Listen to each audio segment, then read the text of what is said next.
ኩላሊት በሰውነታችን ውስጥ ትልቅ ሚና ይጫወታል። ቆሻሻን ከሰውነት ከማስወገድ ባለፈ የውሃና ሌሎች የሰውነት ፈሳሾችን ተግባር ይቆጣጠራሉ። ኩላሊቶች የደም ግፊትን ይቆጣጠራሉ። ደምን ከሳምባ ወደ ሌላው የሰውነት ክፍል የሚያጓጉዙትን የደም ሕዋሳትንም ለማምረት ይረዳሉ። ስለዚህም የኩላሊታችንን ደህንነት መጠበቅ ለጤናችን ወሳኝ ስለሆነ አስፈላጊውን ጥንቃቄ ማድረግ ይገባናል። እንዲሁም ለውጦችን ምልክቶችን በመከታተል አስፈላጊውን እርምጃ በጊዜ መውሰድ አለብን። ይሁን እንጂ ሰዎች ብዙውን ጊዜ አንዳንድ የኩላሊት በሽታ ምልክቶችን ችላ ሲሉ ይታያል። ይህም ቀደም ብሎ ሊታከም የሚችል የኩላሊት ችግር ስር እንዲሰድና ወደ ከባድ ደረጃ እንዲደርስ ሊያደርግ ይችላል። የሚከተሉትን ምልክቶች ከተመለከትን ሐኪም ማማከር ያስፈልጋል። አንደኛ፣ አረፋማ ሽንት። በተደጋጋሚ መሽናት የአንድ ሰው የኩላሊት ችግር ምልክት ሊሆን ይችላል። አንድ ሰው አረፋማ ሽንት የሚሸና ከሆነ የሽንት ቱቦ ላይ ችግር እንዳለበት የሚያሳይ ምልክት ሊሆን ይችላል። ይሁን እንጂ አንዳንድ በሽታዎችም ሽንታችንን አረፋማ ሊያደርጉት እንደሚችሉ ዶክተሮች ተናግረዋል። አልፎ አልፎ አረፋማ ሽንት መኖሩ ችግር አይደለም። ነገር ግን አንድ ሰው ብዙ ውሃ ከጠጣ በኋላ ሽንቱ አረፋማ መሆኑ ከቀጠለ ሽንቱን በትክክል ማጣራት የማይችል የኩላሊት ችግር ምልክት ሊሆን ይችላል። ሁለተኛ፣ የሰውነት እብጠት።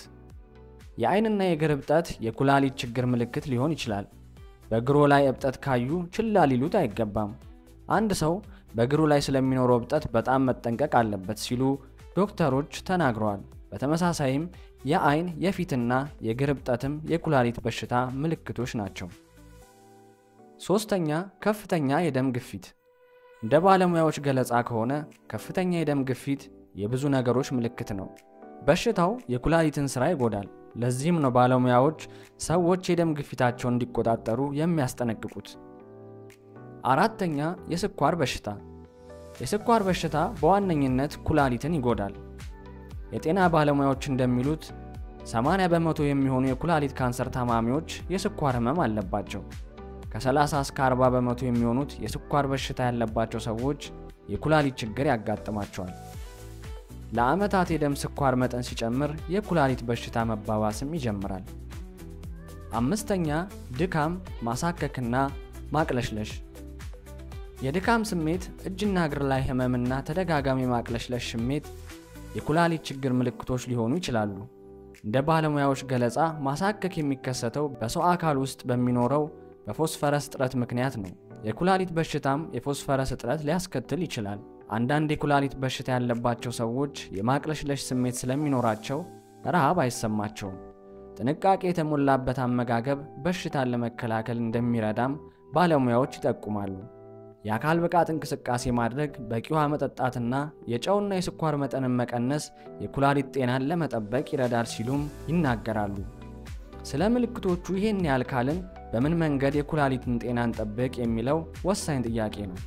እነዚህ ከታች የተዘረዘሩት የኩላሊት ጤናን ለማሻሻል የሚረዱ መንገዶች ናቸው። አንደኛ፣ በቂ ውሃ መጠጣት። ውሃ በኩላሊት ጤና ላይ ትልቅ ሚና ይጫወታል። ብዙ ውሃ ከጠጣን ኩላሊታችን ብዙ ሽንት እንዲያመርት ስለሚያደርግ ጎጂ የሆኑ ንጥረ ነገሮችን ከደማችን ያስወግዳል። የኩላሊት ጠጠር ስጋትንም ይቀንሳል። አንድ ሰው በቂ ውሃ ከጠጣ ሽንቱ ነጣ ያለ ቢጫ ወይም ቀላል ቢጫ ቀለም ይኖረዋል። እንደ ጤና ባለሙያዎች ከሆነ አንድ ሰው በየቀኑ ከ2 እስከ 2.5 ሊትር ውሃ መጠጣት አለበት። ሁለተኛ፣ ጨው መቀነስ። ጨው አብዝቶ መመገብ ለጤና ጥሩ አይደለም። ምክንያቱ ደግሞ ለደም ግፊትና ለኩላሊት በሽታ ተጋላጭነትን ስለሚጨምር ነው። ጨው የበዛባቸው የተጠበሱ ምግቦችንም ያስወግዱ። ሶስተኛ፣ ስኳር ይቀንሱ።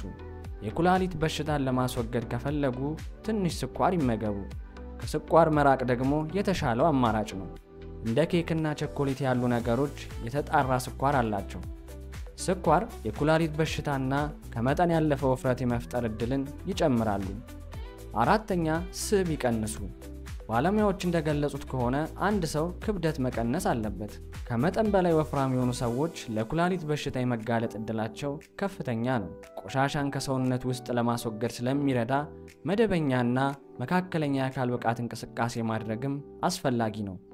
አንድ ሰው 50 ዓመት ከሞላው በኋላ በስኳር በሽታና በደም ግፊት የመያዝ እድሉም ይጨምራል። አምስተኛ ጤናማ ምግብ መመገብ።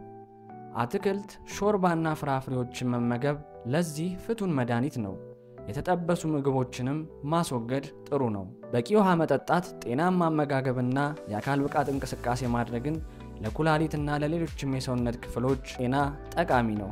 ስድስተኛ በሐኪም ያልታዘዙ መድኃኒቶችን አይውሰዱ።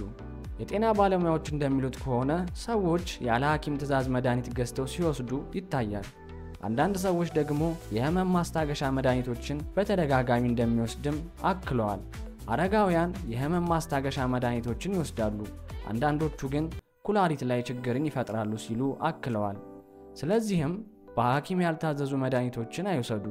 የህመም ማስታገሻዎችን በተደጋጋሚ ለመውሰድ የሚያስገድደው ሁኔታ ካለ ሐኪምን ማማከር ይጠቅማል። ለዚህ ቻናል አዲስ ከሆናችሁ ቻናሉን ሰብስክራይብ በማድረግ ቤተሰብ ይሁኑ።